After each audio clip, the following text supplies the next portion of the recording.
Good evening, you're watching Mongolian World. I'm your host, Tandakan Batar. And for top stories, President U.Khurelsukh attends the opening ceremony of the Third Belt and Road Forum. The COVID-19 pandemic has resulted in a slowdown of foreign payments and transactions. And Mongolia's city of Wind selected as 2024 International Future Oscar entry. And for the news, stay tuned. The President of Mongolia, U.Khurelsukh, graced the opening ceremony of the Third Belt and Road Forum for International Cooperation on October 18, 2024, held in Beijing. The forum, spanning from the October 17 to October 20, 2023, revolves around the theme High-Quality Belt and Road Cooperation Together for Common Development and Prosperity. In his opening address, President Xi Jinping of the People's Republic of China highlighted the significance of the Belt and Road Initiative, which draws inspiration from the historical Silk Road.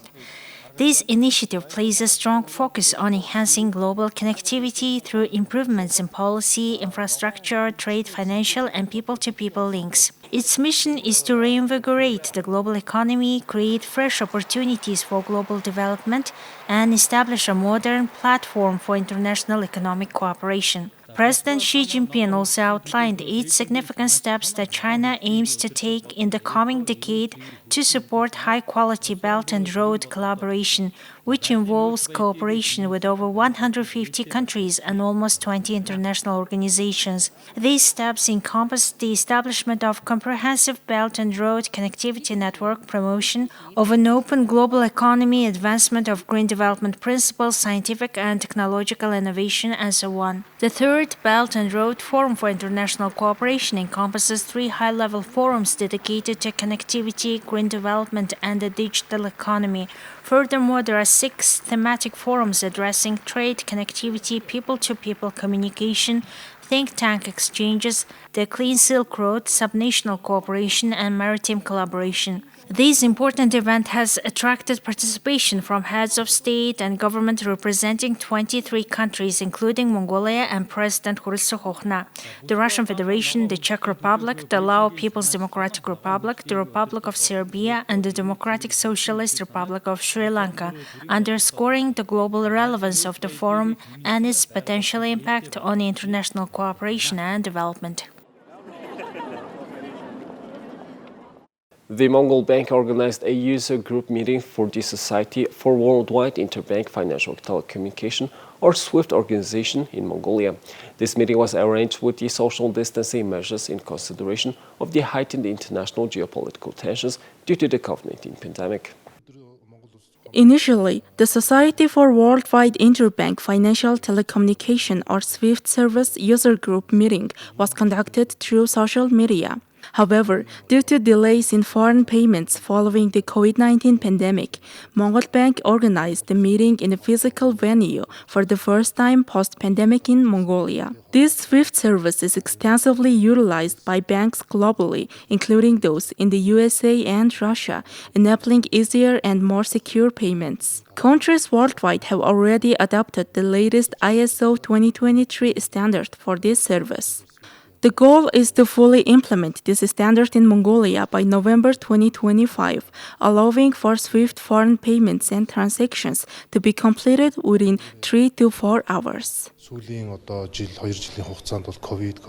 Over the past 2 to 3 years, the COVID-19 pandemic and escalating geopolitical issues have exacerbated challenges in Mongolia's foreign payment system. In response, the central bank is outlining its initiatives for the upcoming year and arranging a meeting with Mongolian banks to offer enhanced support and opportunities to both banks and customer organizations engaged in financial transactions. A primary focus for the coming year will be on bolstering the security aspect of payments, is distinguishing between legitimate transactions and potential money laundering activities. Starting next year, SWIFT will unveil new products with a particular emphasis on expediting payment processes. The introduction of the new SWIFT Go product is imminent, which will enable a broader user base to complete transactions of up to $10,000 or 10,000 euros within a span of 4 hours without the need for a dedicated server, just for individual banks. Today, we are deliberating the implementation of this system in Mongolian banks and financial institutions with the aim of eventually offering it to consumers in the future.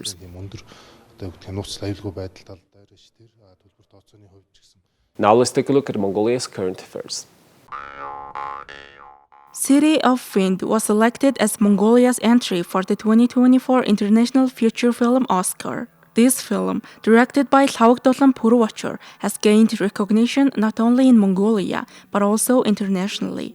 It's interesting to note that it's co-production between Mongolia, France, Portugal, the Netherlands, and Germany. After premiering at the Venice International Film Festival and making its North American debut at the Toronto International Film Festival, it seems to be making quite an impact. The fact that newcomer Turgut Balderden won the Horizonte Award for Best Actor at the 80th Venice International Film Festival adds to its accolades. It's also noteworthy that international rights for the film were acquired by Best Friend Forever.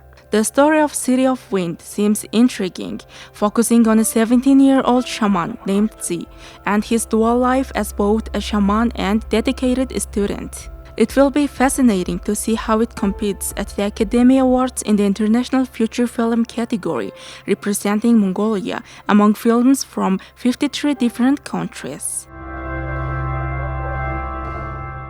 Thank you for staying with us. Now let's take a look at the currency exchange rates provided by Mongol Bank.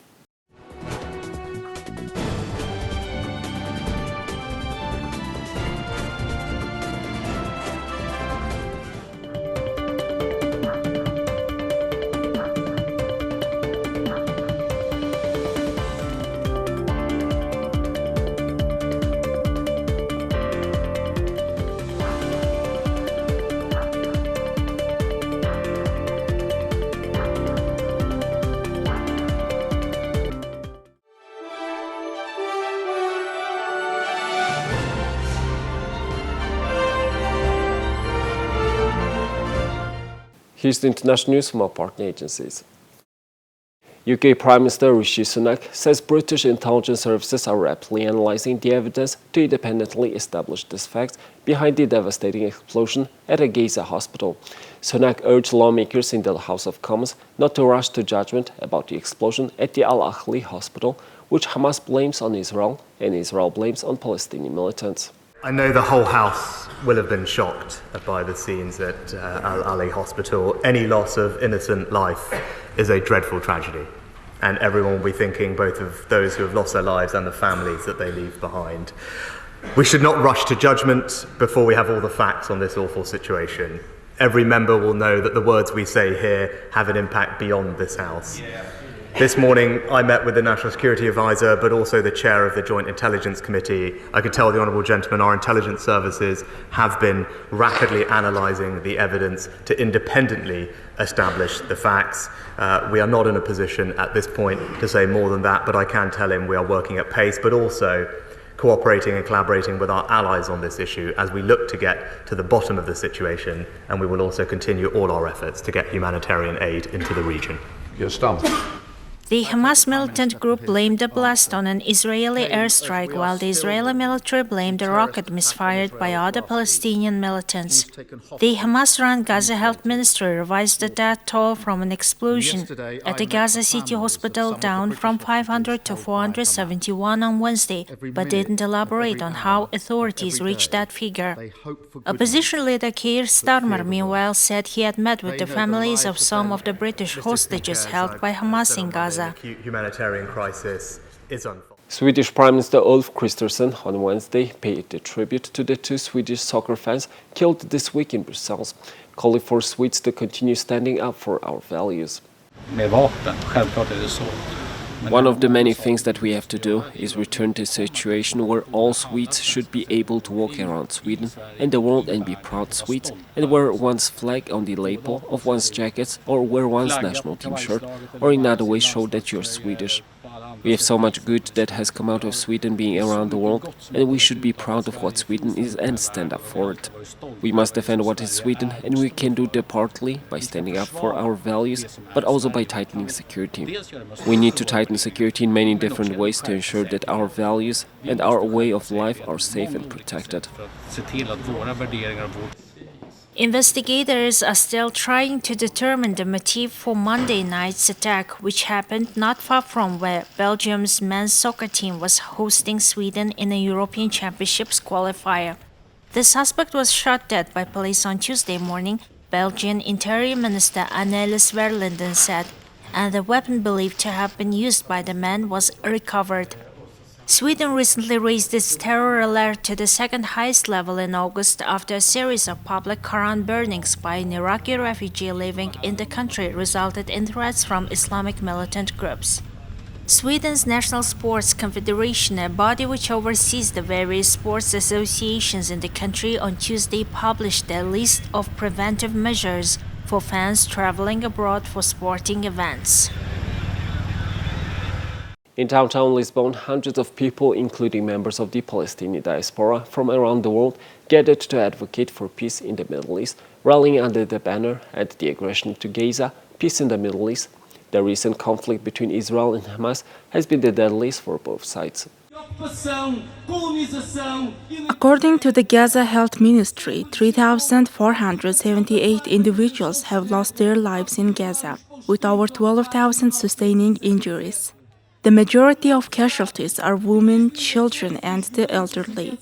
Additionally, health authorities reported that approximately 1,300 people in Gaza may be trapped beneath rubble, either alive or deceased.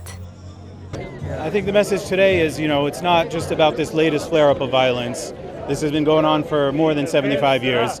These plans to depopulate Palestine, to remove the Palestinians, has been going on since the late 1800s. So this is just the latest flare-up of violence. And everybody wants to talk about who did what, 2 weeks ago or a month ago or a year ago. But you have to look back, and until that historic injustice is corrected, there will always be more and more violence. And that's the real root cause of the problems, and that's what we have to fix. It's not complicated as people think it is. Despite, if we don't want to think about the 70 years back of oppression, of occupation, of apartheid, it's fine. Think about it now. There are kids that are being killed on a daily basis. In Israel, more than 1,400 people, primarily civilians, have lost their lives due to Hamas' aggressive actions, which included the taking of approximately 200 hostages into Gaza.